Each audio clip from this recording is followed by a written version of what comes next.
I'm very excited today to talk to you about the major accomplishments that we have made in this past year. This is due to the efforts of many individuals across the campuses and our partnerships across the state to lower the barriers to university economic development. Aside from social and economic aspects, which are derived from the development of human capital, which we commonly think of as teaching, you will see today the significant contributions to the job creation and economic vitality in the communities where our campuses are located and the diffusion of this impact across the state. On your desks, you should have a copy of our annual report, where you will read about some of the faculty on each campus that have dreamed big and just how these dreams have unfolded into bigger results. One of the most difficult aspects of this was, in fact, choosing among the hundreds of potential faculty and students to place in this report. But it means we have a good amount of data to be used in many years. We highlight throughout the report the record outcomes based on leveraging the assets of research, intellectual property, and research parks as they contribute to our efforts for commercialization opportunities. I also want to point out our web address on the back of the report, where you will also find, among other things, video clips of our Research Board Award winners. These awards go mostly to assistant professors who are coming into the university many times without the ability to have seed capital to get their research going and get it off the ground so that they can then apply for NSF or NIH type grants. So this is a very, very important aspect. They have testimonials about how this has influenced their research, and you might back up. Yeah. And what it means to them to receive these awards. Also, we list the addresses for technologies available for licensing, where one can enter keywords or phrases and access our patent database. So if you wanted to be able to find out what is going on in nanoscience and what we have patented, one can go to that site, type in that keyword, and up will become the patents and a little description of each of those. I want to take this opportunity to thank those in the communications group and my staff for the hard work and creativity that went into the production of this very professional report. Today I will be covering three broad themes: research, IP management, and research park or facilities development, to showcase the economic impact of the university system, where we have been, stay back, benchmarks and highlights of our successes. We also want to see where we're going. On this slide, you will see the 5 areas that encompass our work to remove barriers and provide for a return on our investment with the campuses and the stakeholders. What are these barriers? Number 1, lack of funding to develop or produce products and services with a proof of concept model. This past year, we provided over $600,000 in 12 awards out of about 100 applications in order to do just this. Second, access to seed and venture funding for startups. This has been very limited in the past, and as you heard the President say just a minute ago, we are committing to up to $5 million in order to move this initiative forward. We have also lacked funds at many times in order to move intellectual property to the marketplace. This will also be helped by this particular fund. In addition, there's been limited data access across the campuses and to our outside partners so that they can get to our research expertise, our technology clustering, and our market knowledge. As you'll see in a few minutes, we've developed software and other models in order to do that. We also have found that although our entrepreneurial climate is improving, we have numerous student groups at this point in time across the campuses, this is something that needs to mature and that we need to support. And last, our inability to negotiate quickly and move technologies to the marketplace. And I'll show you what we're doing in those areas in just a few moments. Next slide.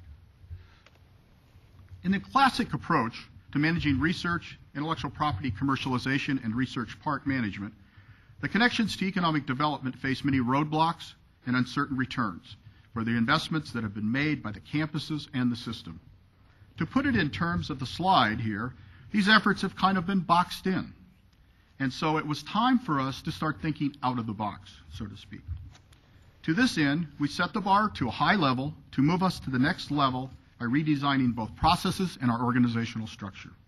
Next slide. Later in this talk, I will show you the process and organizational changes.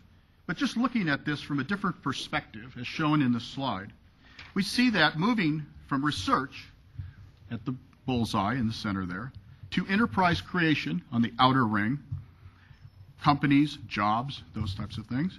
This is an interdependent process.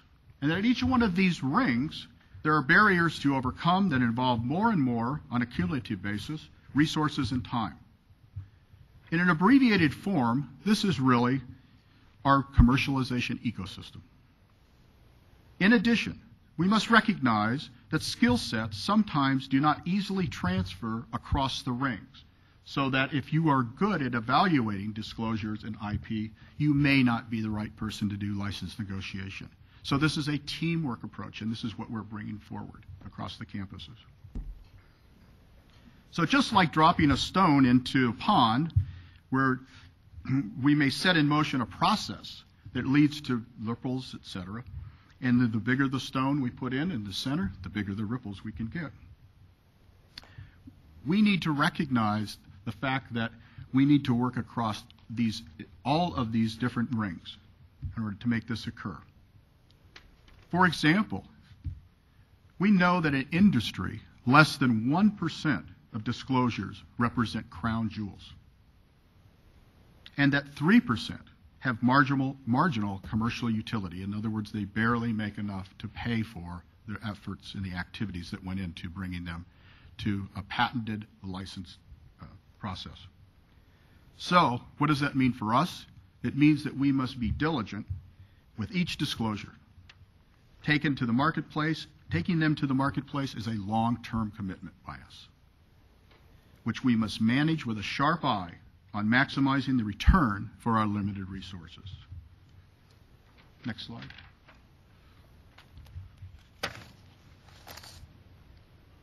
Looking at our accountability measures.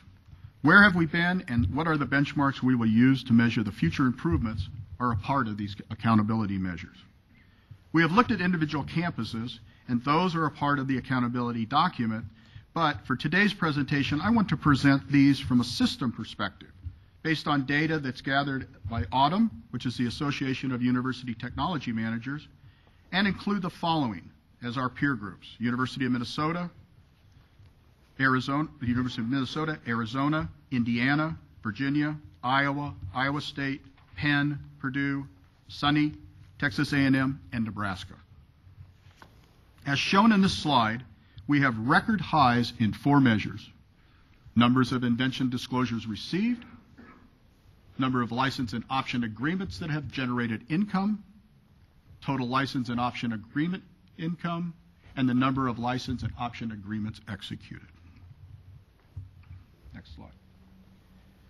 How do we compare to both national averages across all the universities that report to AUTUM? And how do we compare to an institution, in this case Carnegie Mellon, and I think you had Steve Graham talk about Carnegie and some of their things earlier. This is a university I visited here recently, and we shared what we consider to be best practice for the commercialization process. These comparisons are standardized on total research expenditure. So, for example, under the all schools category, approximately 260 of them reporting, they generate 1 intellectual property disclosure for every $2.5 million of research expenditures. As you can see, we are doing much better than that average, and very comparable to Carnegie Mellon University. In the next line, we see that for licenses and options, we have done a very good job over the past 2 years compared to our peers. And why is that? If you see, excuse me. And we look at startups. Could you go back one slide? If you look at the far right-hand corner, far right-hand column, you'll see that in startups, that last line, Carnegie Mellon is really the leader of the pack around the country. They do about 4 times the number that others do. One of the reasons that they attribute this success is this streamlined, non-negotiable term sheet that was actually created by their faculty, which gives them 5% equity moving into a deal. It's non-negotiable, and I said the faculty came up with this, but it basically lays out a term that says we can do this in 1 day. It has great speed and low hassle factor, 2 things that everyone looks for in doing a licensing deal. We have introduced this to our research officers at our last meeting, and we're looking and reviewing this on each of the campuses. But it's something that I hope we'll be able to do for our faculty across the system. Next slide. So although we are pleased with these outcomes over the past 2 years, I believe that we cannot be satisfied that the status quo will keep us moving towards the head of the pack where we want to be.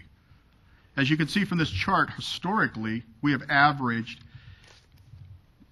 much below where we're at today in signing agreements.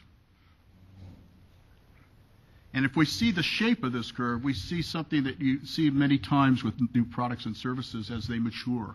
They're sort of a sigmoidal or S shape.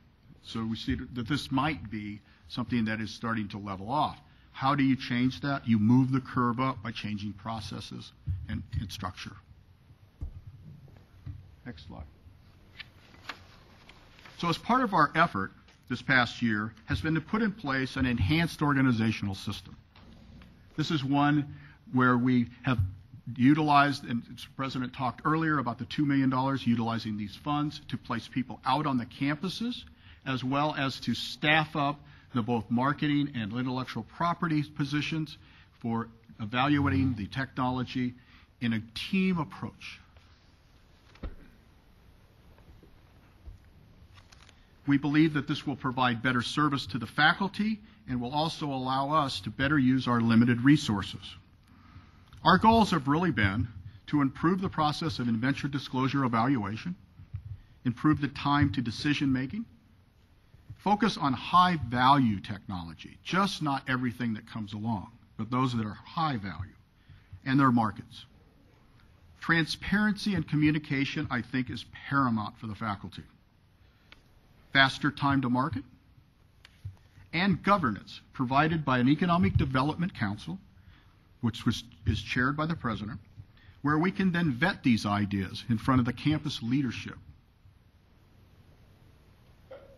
Because of this, we have now put in place 4 positions on the campuses, 2 positions in marketing expertise in both life science and medical device areas and engineering, and 1 transactional lawyer.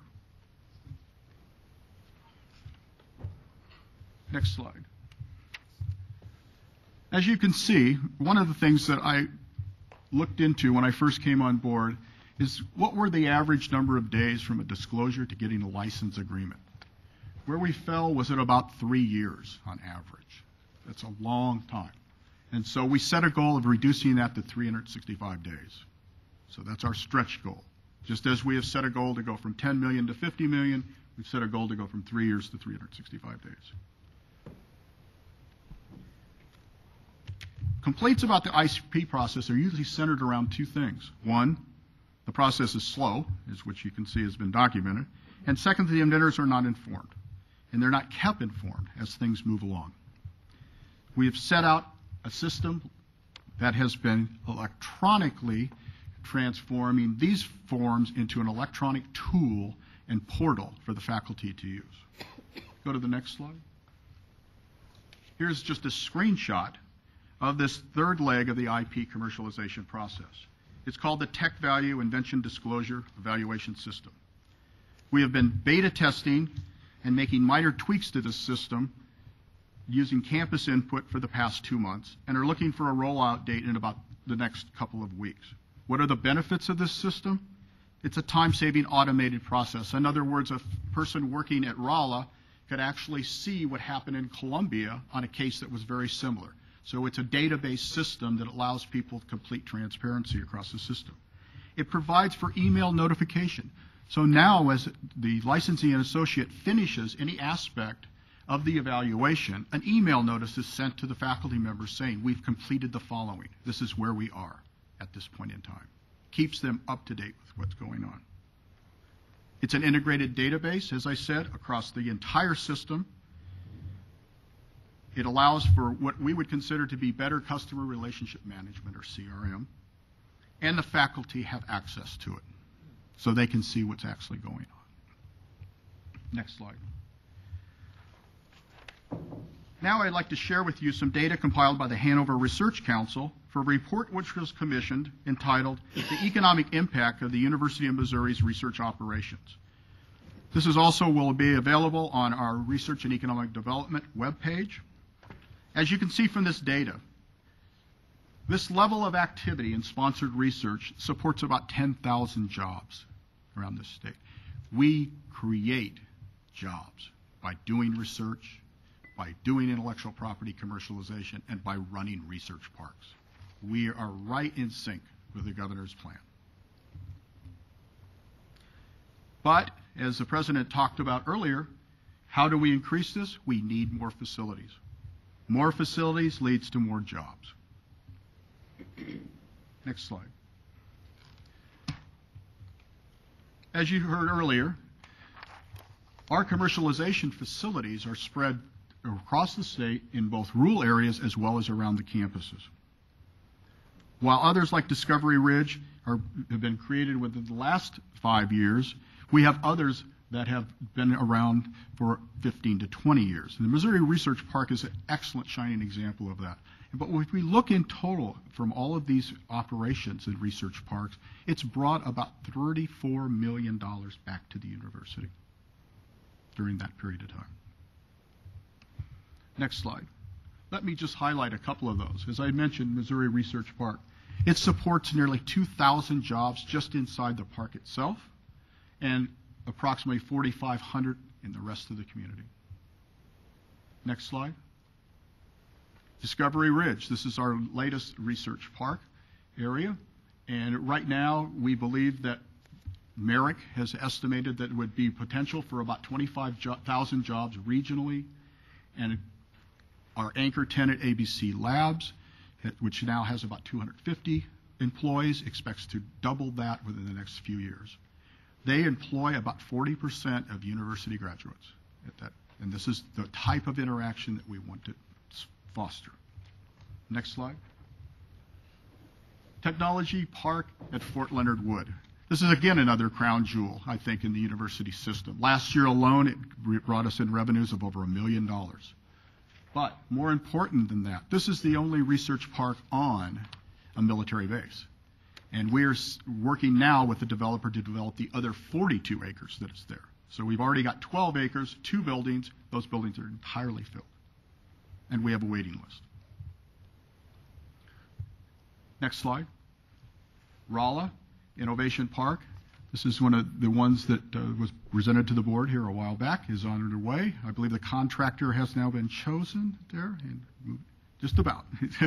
Keep getting signals on that.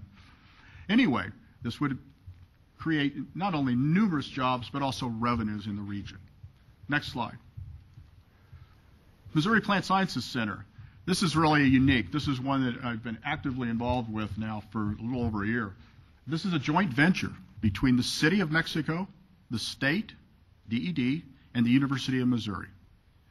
This particular facility will be available to process soybean and other plant-type materials for things like protein powders, drugs, etc. We have already signed our tenant, Soy Labs, which we brought from California, who did this type of processing in Canada, at Saskatoon. They will start moving their materials down, and we will have our final design review coming up this next week so that we can start turning dirt on this. This has been a long process, but it's been, I think, well worth it. It'll make the center of Missouri the processing center for this. I think also you need to consider the fact of the recently announced mapping of the genome of the soy plant by the university researchers. So this goes hand in hand with the types of activities we want to do on a commercialization basis. Next slide. And I would be remiss if I didn't mention this, in that, and you may have heard, but our heartburn drug, Zegerid, is one of the highest yielding of all of our patents for the university system. We have received FDA approval for over-the-counter in December. Schering-Plough would be the ones that will be distributing this. This is a $19 billion market and swamps the RX market, which is what we have been working in before. Over the last few years, this has returned about $40 million on the RX market alone. But the $19 billion market is orders of magnitude above that. So we expect great things and great returns on that. And last, our goals.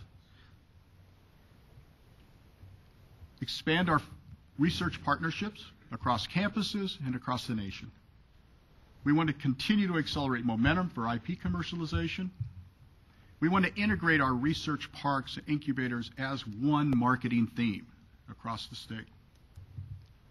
Secure funding for future facilities, and continue with the startup funding initiative that the President talked about earlier.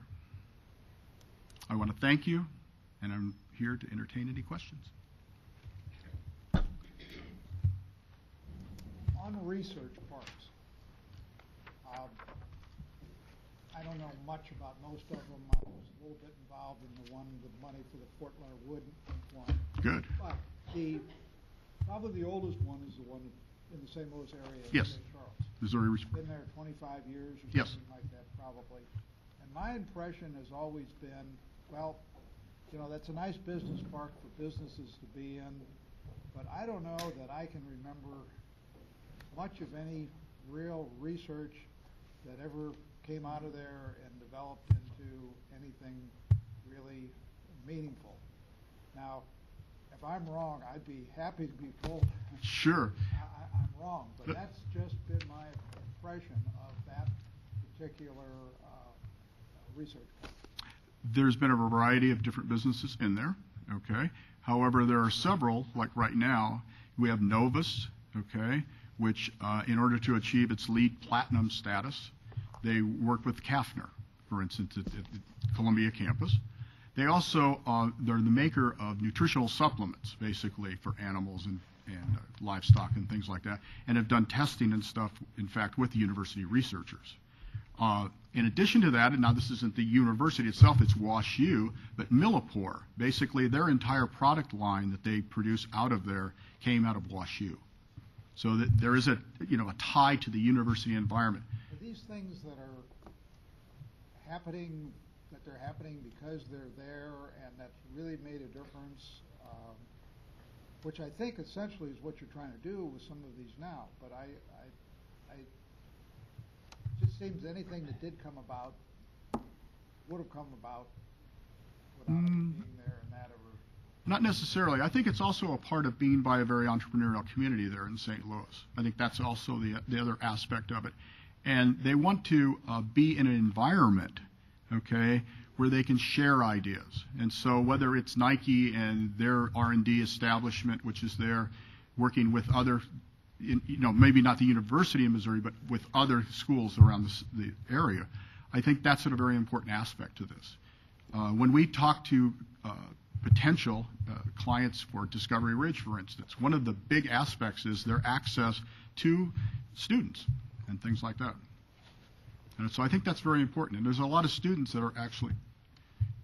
Yeah, I think one of the things we're, particularly having been involved a bit on the Discovery Ridge covenants, we don't want that to turn into a warehouse for some big retail entity. We want it to be akin to what we can do with our researchers or the academic institutions, like in St. Louis, Kansas City, where we have a broader base. But I think that is a bit of a constant thing to guard against. Sometimes it's attractive to say, gee, we could get some space and revenue by having someone bring a warehouse in. Well, that's not the intent of these, quote, research parks.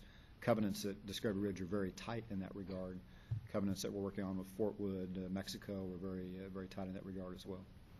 That's exactly true. Yeah, that's exactly right. Okay, well, like I said, I don't think the one in St. Louis has ever been all that productive as far as the research aspect of it. It's been an okay place for businesses to be, and it hasn't hurt anything. But I think it's important to really make sure when we do these things that we're trying to get this research result and the return to the university, which I doubt that ever came out of that. Yeah. Could you talk a little bit about this Mosira bill and why we need it and in our competition with other states? Sure. And explain it a little bit too, so The bill itself and everybody understands it. Yeah. Yeah, basically what they're doing or saying is that they're going to establish a baseline or a benchmark for all life sciences companies that are in the state of Missouri as far as what the wage and salary is, okay? Then as it incrementally increases, they will take that and they will kind of lockbox that away, okay? Now, what are they going to use that for? Well, it could be used for a variety of things, but one of the things we run into many times is matching funds from the state. We just do not have a source of matching funds. So when Kansas or any of the other states that we have to compete against for research centers and institutes and things like that, when we are asked by the federal government to provide a match, we usually can't, and so we lose those. Also, just actually recruiting companies in.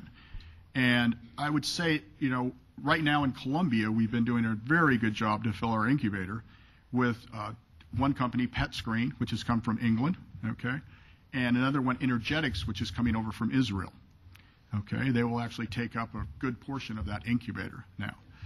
But we were able to attract those. Again, we attracted those because they're working with researchers right at our university there in Columbia. But in many other situations where we're trying to attract companies to come into either Discovery Ridge or one of these others, they have the desire to work with the university and they want university to be interacting with them, but they also need startup funds, for instance. We have never been able to provide that. I talked with David Kerr here recently about what he was doing in Kansas, and that was one of the things that was the tripping factor. That's what caused it to happen. That's how he brought those companies in.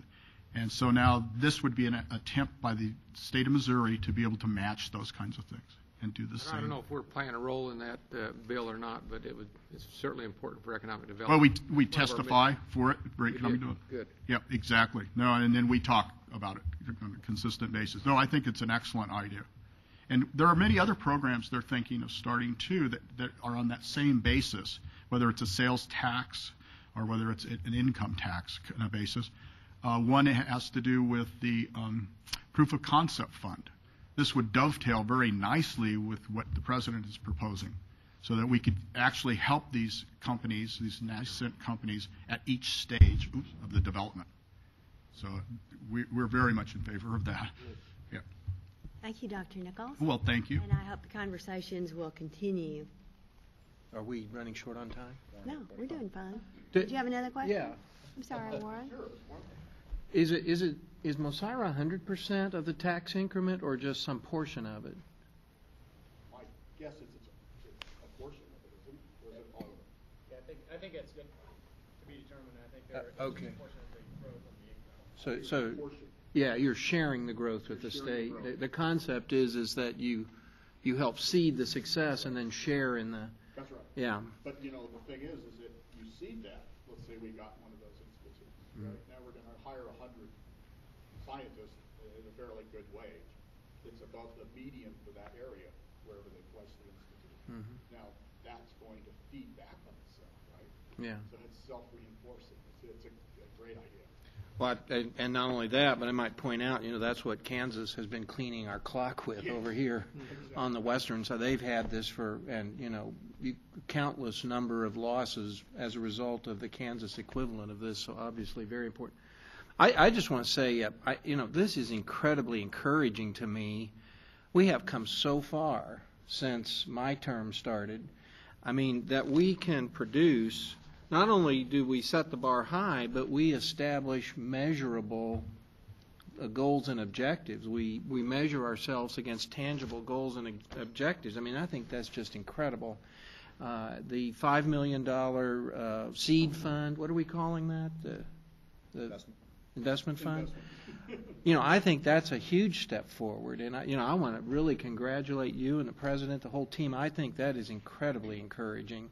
When you look at the economic development mission of the university, it's come light years in the 3 years that our class has been here, and the success there, I think, is remarkable. But I'm particularly proud of the fact that our university is willing to establish benchmarks and then be measured against those benchmarks. And I think when we go down to the legislature, when we go to the people of Missouri and make our case for support, it's strengthened enormously by the fact that we're willing to be measured against our progress. And so, my hat's off to the university team here at the campus and the system level for really bringing us light years in the last few years. I'm very proud of it. Thank you very much. Likewise, and I too am proud of what Steve's done since he's been on board to work on this team, because a piece of all the tweaking was getting the legal part right. And I know he's still working on another position for us. That's Steve. Yeah. My name. So I appreciate all their efforts to work with you as a team as well. Can't help but bring this up. I don't disagree with all. In fact, I agree with what was said as far as the development. But you got to watch these bills that divert revenue. You mentioned tax policy in your speech. That is one of the ways that a whole lot of the revenue over the last 15 years got diverted for a whole bunch of things that have decreased the revenue that's available to higher education and other things. So this particular bill, if it's kept down to where it is, and if it just diverts a portion, so there's more coming in the general revenue as well as some being set aside for development, that can be fine. But you watch these things, they come down the line, they get a bunch of amendments on it, they end up in being one of these gigantic economic development bills that's diverting money everywhere, and that's not in our best interest if that bill turns into something like that, as many have in the past. So, well, I would generally agree with that, and certainly appreciated the president's report on the macro effect of tax credits, and I agree with it. By the same token, understand that Kansas has an angel investor tax credit right now, and Missouri doesn't. And the result is, over here, when an entrepreneur comes up with an innovative idea and needs angel financing, he immediately and automatically moves it to Kansas because his investors can take the angel investment tax credit. So we're losing these entrepreneurs. I happen to know one personally who was a Missouri company that moved to Kansas, not because he liked Kansas better, but because his angel investors could get the tax credit and he couldn't get his upstart going without the tax credit. So I generally share the concept that the President outlined and that Curator Good has outlined here. But let's not forget the importance of the angel investor tax credit and what it does, because our state is bordered by more states than any other state in the country. We have competition on every front, and we have to be competitive. That's why Mosira is important. That's why an angel investment tax credit is important. We don't want them to grow out of scale, for sure. But I don't want the message to come out of here that these things don't do some good. well, I would mention historic tax credit. When you match the state's portion of that with the federal, it's 75% of the cost of the project. That's way too much. If something isn't worth entrepreneurial money, somewhere at least 50% of what's going into it, it maybe ought not to be done. So these subsidies should be kept where you can be helpful, but you don't give the store away and you don't encourage people to develop just for the heck of developing. Yeah, I'm talking about an angel investor who invests in an upstart as opposed to a real estate deal. Again, thank you, Dr. Nichols. Appreciate it. Just a quick comment Oh, we're before we doing it. leave that Okay. subject, All right. Madam Chair, to echo what Curator Erdman said earlier. When we go back a few years, when we started to press the accelerator harder on this economic development thing, one of the things that we were in hopes would happen, we were looking for ways to find things that would resonate with the legislature, and we thought that this was something that they could relate to very well. So hopefully Steve, Kenora, this will make your job a little bit easier, the success that we're having in this economic development arena, to let some folks know that this state or this university is making a difference in the state, other than, with education and research, but we're making a difference in economic development, which should be important to everybody in this state right now. So we're making some strides. And this accountability measures, we're getting that to every elected official, and that's going over very well, as you all know. That was the plan several years ago when we started this. Okay.